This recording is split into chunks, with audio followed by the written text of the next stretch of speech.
The CVF, as the Honorable Chairperson has indicated, is currently composed of some 58 member countries from Africa and the Middle East, Asia and Pacific, Latin America and the Caribbean, and we represent some 1.4 billion people in these regions.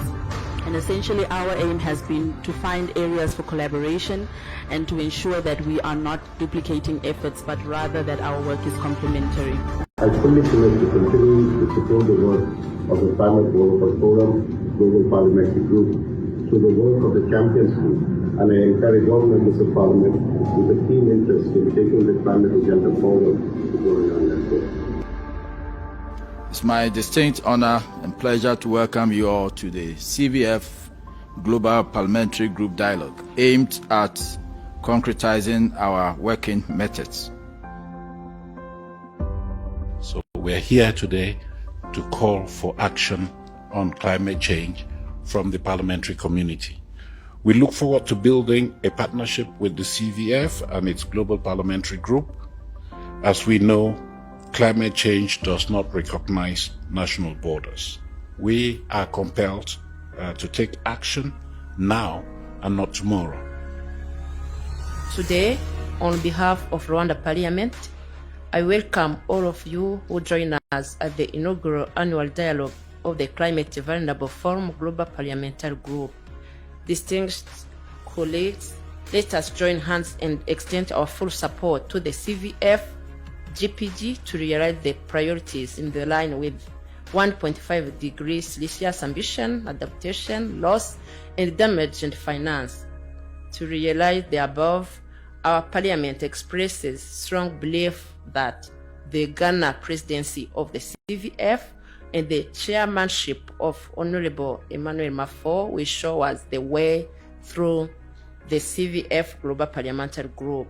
For above, the Rwanda Parliament assures full cooperation and support for the greater good of us all. At the United Nations Office for Disaster Risk Reduction, we see continued cooperation with parliamentarians as a critical conduit to reconfiguring governance and fiscal system to work collaboratively and across silos.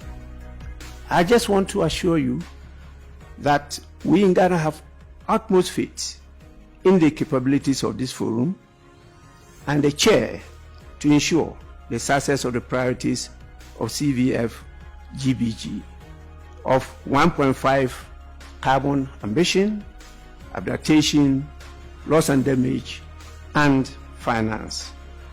The Parliament of Ghana is committed to support the work of the CVF through the chairperson of the CVF, as I mentioned, Dr. Emmanuel Mafo. In my role as the chairperson of the CVF Global Parliamentary Group, I envision to progress towards this aim outlined in the Charter of the CVF Global Parliamentary Group with your support. I'm further pleased to announce that at the high-level meeting of the CVF on October 4, 2022, the CVF membership has now grown from 55 to 58. So we feel that we would also like to join the Global Vulnerable Forum and also be part of the parliamentary dialogue. I represented Pakistan in COP26 in Glasgow last year, and I look forward to taking part in the Parliamentary Champions Program of CVF, which is, I think, a very important forum for the parliamentarians also. This is an issue which concerns not one country but humanity, and it's about human security, the lives and livelihoods of people. Tanzania, we're also interested, and I should put our commitment that we join the CVF as it has been instructed. We just have to follow up on the procedure to be undertaken for us to be a permanent member of this important forum. Not only in our part of the world, but around the globe.